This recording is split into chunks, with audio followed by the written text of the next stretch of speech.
Hello, welcome to Have a Tea with me. My name is Chris. This channel is Lesson Jigsaw. Good to see you again. We are here for English language practice. If you're an English language learner and you want to practice speaking English, practice having conversations, we are here for you. You will see a link in the comments in the chat. You click on that. And you can come straight through to the studio and we can have a conversation, as simple as that. And we do invite you to do that. We are here for you. Basically, we're here for you to chat about whatever you want, as long as the conversation, of course, is respectful and polite, all those sorts of things. But yeah, we invite you to come and join the conversation. We are here every day, Monday to Friday. At least for to chat. So it's 12 o'clock Universal Time. I was trying to think of the time zone. 12 o'clock Universal Time. You can come and join us, and yeah, that's pretty much it. Now, if you're thinking 12 o'clock Universal Time is not a good time for me, I can't do that. You can send us an email, chatonlessonjigsaw@gmail.com. If you send us an email there, let us know your time zone, where you are, what you like to chat about, and generally the days and times when you're available. We can see if we can find a time to live stream when you are available, and it's a good time for both of us. So that's pretty much it. How are you? How are you? What have you been doing lately? Recently, over the past, well, we've just had the weekend, haven't we? So any big details on the weekend? Any news? Any events? Come and let us know. So today is, in most parts of the world at the moment, today is still the Monday, the 21st of March. 2022 is the year. My tea's still a little bit too hot. But we'll get to that tea a little bit later as the show goes on. We're going to be here for probably about half an hour or so today, half an hour, 40 minutes. We'll see how it goes, but we're here to chat to you. Let's talk about some well, I'll say simple topics, but some common topics perhaps is more true. Let's have a quick chat about stress, and you can let me know in the comments what you think about this information. So here we can see a couple of people with stress. You got the typical, I guess, symbol or indication of stress. So they've got their hands on their forehead, holding their head up, and it's like, oh, I can't think anymore. And I think most of us have had this type of situation. So tell me, what makes you feel stressed? Let me know in the comments, or if you're watching this on the replay, let us know in the comments as well, and we can have a chat through there. But what makes you feel stressed? What makes you feel stressed? Many things, I guess, make us feel stressed. What makes you feel stressed? I know for me, sometimes internet connection makes me feel stressed. There can be many things. The weather can make me feel stressed sometimes as well. So have a think about that. So here we have quite a few examples of what makes or can make us feel stressed. So maybe commitment or relationships. We've got a picture there or an image there of like a couple getting married or something along those lines. Maybe commitment or planning for an event or something can make you feel stressed. What about tax? At the end of the financial year, preparing the tax and getting all your receipts together can be very stressful. or just particular dates and times in the calendar. Certain days of the year or parts of the year can be very stressful as well, of course. Or if you just don't know something, you're trying to know something, but you don't know for whatever reason. Maybe it's public speaking. If you have to present some information to someone, it can be very, very stressful. Or if there is an injury, you have to go to hospital, or someone you know is injured, can cause a lot of stress for different reasons, for their health, and it could be for other reasons that are created or situations affected by them having the injury. And like I was saying before, maybe things like the weather as well can affect how we feel. Okay, and then I guess the follow-up question is, how do you relieve stress? What do you do? I guess for everyone, there can be different reasons for stress and different ways to relieve the stress. So what do you do to relieve stress? Again, let me know in the comments. Maybe you have different things. So maybe if it's the weather, to relieve the stress, you put on some music. But if it's to do the taxes, to relieve the stress, is you get a friend and do it with a friend, and that relieves some of the stress, something like that. So let us know in the comments what gives you stress, and how do you relieve the stress? What do you do to relieve that stress? And here are a few other examples. So maybe going dancing, we're saying listening to music. Sometimes people need medication and that sort of thing. Or like I'm having here today, a cup of tea or a cup of coffee or something like that can be relieving of stress. Going for a run, doing exercise, having a nice warm bubble bath could be a good stress reliever as well. So lots of different possibilities, I guess. Lots of possibilities for everyone. So let us know in the comments. And of course, just making a note so that we do thank you for your likes and when you subscribe and follow and all that sort of thing. That is fantastic. But of course, the most important thing is that you're producing English. And that's the real reason we're here, is we want you to be speaking English and writing English. That's the main thing. We receive a lot of information, a lot of words, a lot of structures and that sort of thing, but we need to produce. We do need to produce. So this is simply an opportunity for you if you'd like to do that. So I say, let's talk. There's a link there. If you want to click on the link, you can come through to the studio and we can have a chat. And that's about it. So I do encourage you as much as possible to come and have a chat with us here. Okay. So again, so a reminder, we are here every day, Monday to Friday, 12 o'clock Universal Time.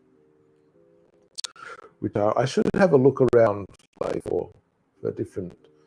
Maybe on there I should write different times around the world. It is interesting, I think, how fascinating in a sense. Starting the day, of course, you can have that with different shifts and that sort of thing as well. So yes. So okay, so they were the questions. So what gives you stress, or what makes you stressed? Two different ways of asking the question. What gives you stress and what makes you stressed? With a typo there. Bit of a typo there. Typo, not typo. With a typo. Typo is a typographical error. But we don't say typographical error because that's too complicated. So typo. So a bit of a typo there. So just when you're typing something in particular, and there's a, there's a little mistake. But here I've got the self-correct going, or the auto-correct, I should say. Sometimes it's good, sometimes not. So it depends. So what gives you stress, what makes you stress, and how do you relieve stress? Were the two questions. And let's think about that pronunciation. What gives you stress? Gives you. What gives you stress? What gives you stress? Gives you. Yeah, I guess that's not too bad to listen to, but can sound a little bit funny with the gives you, what gives you, what gives you stress? What makes you stressed? Makes you. What makes you stressed? That's difficult to say when you pronounce each word separately. What makes you stressed? What makes you stressed? What makes you stressed? What gives you stress?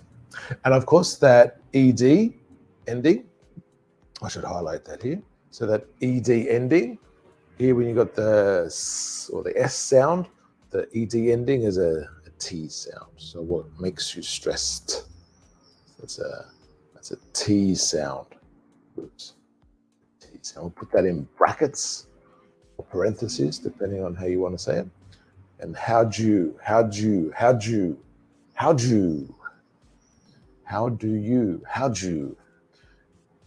relieve stress? How do you relieve stress? How do you relieve stress? How do you relieve stress? How do you relieve stress? How do you relieve stress? Oh, there is a, that's funny. There is a typo in the sentence about typo. So a bit of a typo there. Bit of a typo. Bit of a. It's like bit of a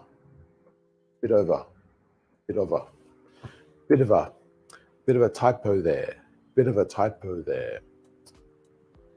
Now, really, the sentence, of course, is there is. But many times and I guess when we're speaking naturally, we don't always say the first part of the sentence because it can be assumed and we can know what it is. So we can, of course, say that. So when we say there is or there was, there is a bit of a typo there. There is a bit of a typo there, or a bit of a typo there. So I guess you think of it like point form. Sometimes we talk in point form. And I assume it's the same for your language. You have abbreviations and different sort of contractions and faster ways of saying something or different things. So I guess that's the possibility. Now, while I am here by myself, I talk to myself, as you can see. I talk to myself, and one of the ways that, and I think if you are by yourself and you're looking to practice conversation, one thing you can do is to record yourself. So get like your smartphone out, or anything else you have to record, and use the voice recorder. I think most of them have voice recorders, if not all of them. Oh, I like that. Look at that. So most of them have a voice recorder, if not all. So most of them have a voice recorder, if not all.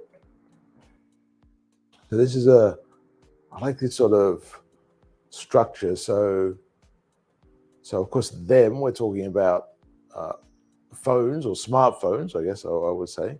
So smartphones, they have this function.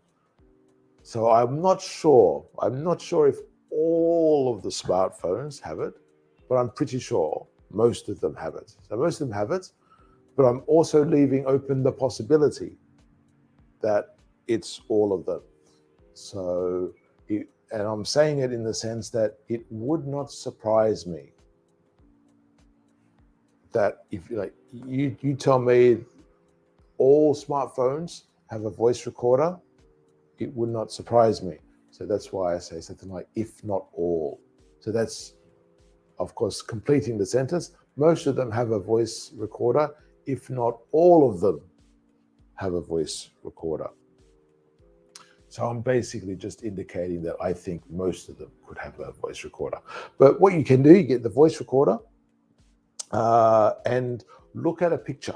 Look at a picture or look at an article. Maybe you can read a short article and then give your thoughts, your ideas about the article. Think of questions about the article and related to the article.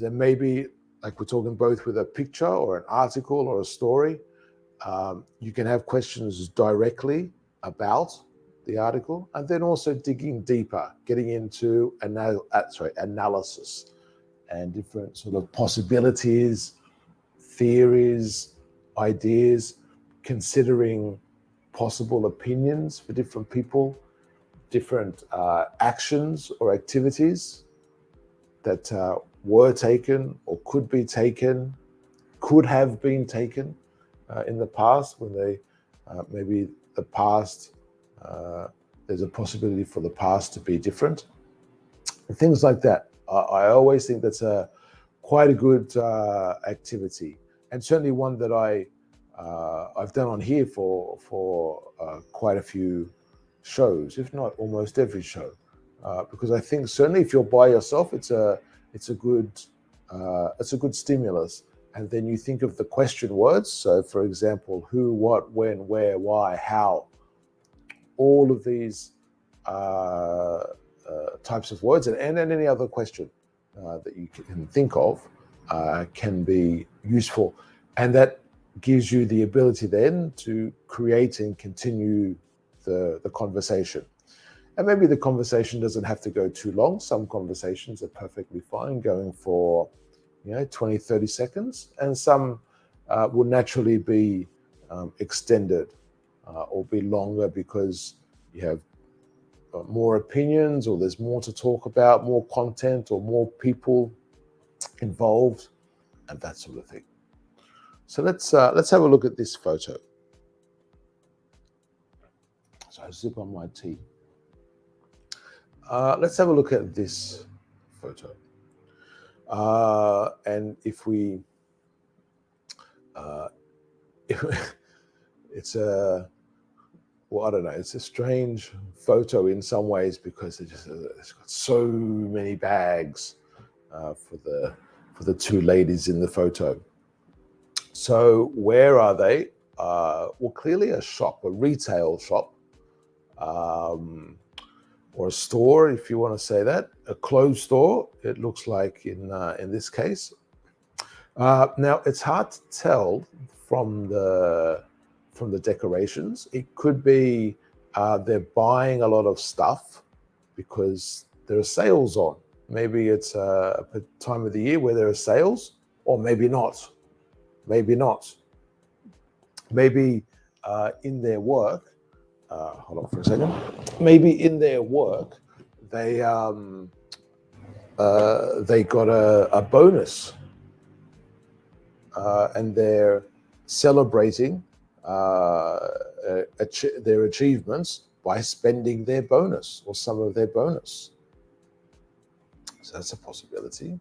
Let's get that down. Maybe they got a bonus at work.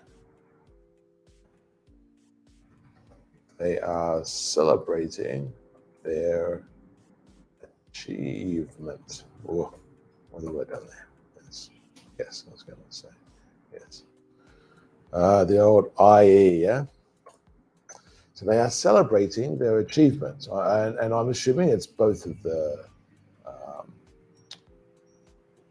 both of them, let's say, for this story. So, as of course, with this sort of thing, and it's the same sort of thing. Like if you're studying English with a view to doing an exam or something, and you have to talk about a stimulus like a picture or something, just let your imagination run wild. You're there to practice English and demonstrate your English abilities. So you can invent whatever you want. So for this, I'm going to imagine in their work, they achieved their targets. They've been paid their bonus, and to celebrate on this occasion, they're buying some stuff. Maybe stuff only for them, or maybe some stuff for other people. Maybe some other family members or friends. Maybe for their kids or something like that as well.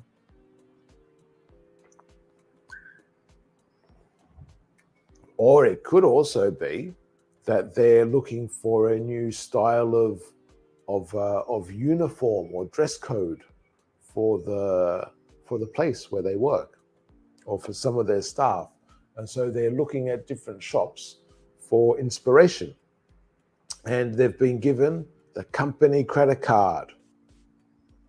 That could be it. They have been given the company credit card. Or you could also say corporate credit card. Maybe they've been given the company credit card to find new uniform ideas for the firm.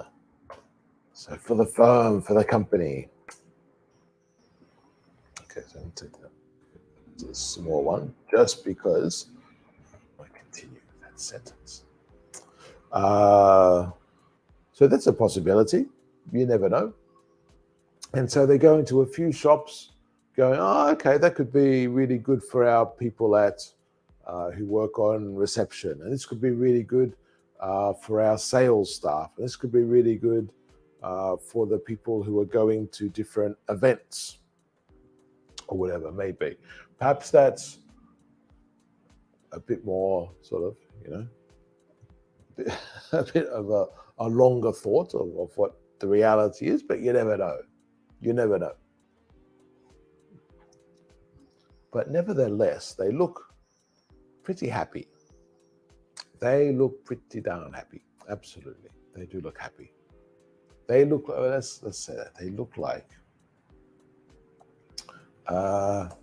they look like they are really happy.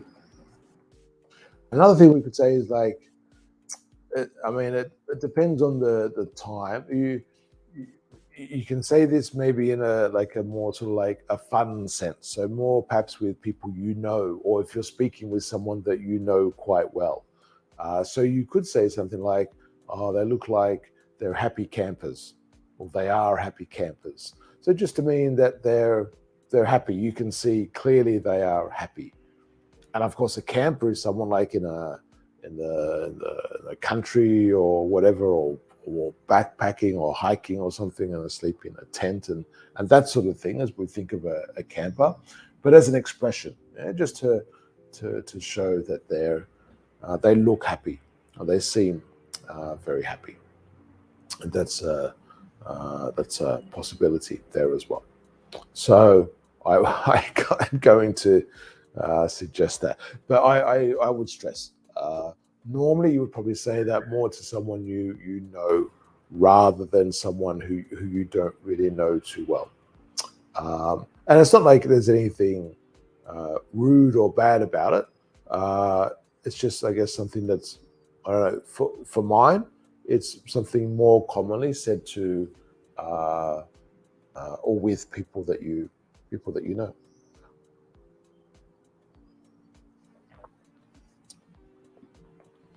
I don't know about you. I find I find clothes shopping a bit stressful.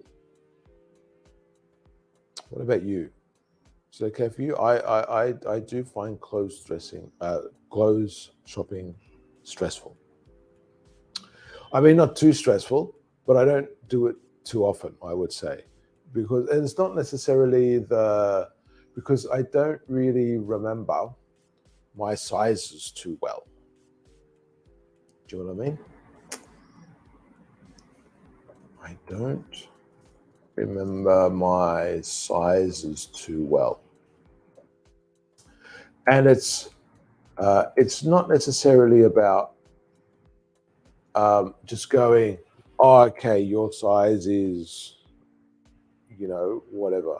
If it's like a small, medium, or large, or if it's, I don't know, 10, 11, 12, or 36, 38, 40, or whatever the numbers are. It's also the fact that when you go to different shops, that same number can be, commonly is a different size. So you go to one place and, I don't know, let's pick a number. You pick a 36 in one shop, you put it on, and it fits perfectly. And then you go to another shop, you put it on a 36, and it's like so tight.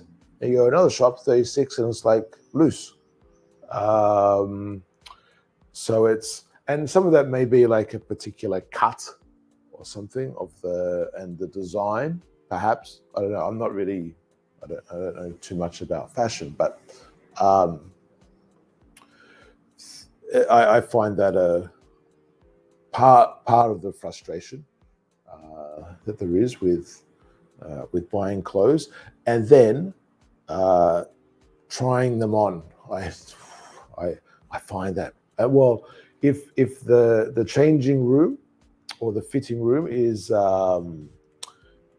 available straight away, so you don't have to queue, that's a little bit better.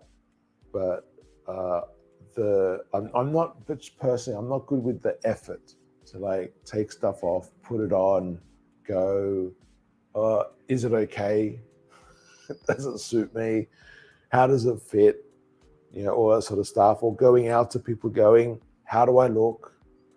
I find that a little bit strange. For other people, like to watch other people do it and to help other people, I have no problem with that at all. But doing it for myself is I just don't. I don't know. maybe I like things a little bit more straightforward, easy, less complicated, maybe less effort with that sort of thing. But it's mainly particularly with clothes for that. Like if you say, I want you to try these different foods, no problem. Or try these different games, no problem. I can do that. But it's just with the physical trying on clothes and that sort of stuff. How about you? How about you? How about you? How about you? So what's your opinion? Do you agree? How about this one? What's your take? Let me know your opinion. Yeah, so all basically saying the same thing. This is the thing where it's like sometimes you can like ask a question without actually asking a question. So something like "Let me know your opinion" it's an invitation. It's an invitation. So and I guess you can say it in certain ways, and you can give looks and that sort of thing. But certainly it's something where it's and I mean it doesn't make too much of a difference, I guess, in reality if you go, how about you? But just in terms of variety, I guess you don't want to keep saying the same thing all the time. Although in many cases that's necessary, but at least if you've got 2 or 3 alternatives, it's a bit of a mix. It's the same as when This is why, for example, passive sentences can be good. So if you find yourself writing something where it's like I, or he, or they, as the pronoun at the beginning of each sentence, if you swap things around by having a passive construction, that can be quite useful, with that sort of thing. So, yeah, I think that's a good option. That's a good option like that. Okay, so just a reminder then. So this program is Have a Tea with Me, and the channel is Lesson Jigsaw. We are here for live English conversation. So we're here at 12 o'clock Universal Time every day, Monday to Friday, at least. And so, yeah, here for English speaking practice. And we encourage you to click on the link and come on through it. But if you're here on the replay, of course, you can leave comments in the chat, and we can communicate like that. But as I mentioned a couple of times as well, if this time is not good for you or you prefer other times, send us an email, chatonlessonjigsaw@gmail.com, and we can see if we can find another time that's more suitable for you. We can do a live stream and practice some conversation and speaking at different times. So yeah, just shoot us an email. We're going to leave it there for today. Thank you very much for joining us. Don't forget to subscribe, like, follow, all those sorts of things. And we hope to see you for the next class. Take care, have a good day, and stay safe.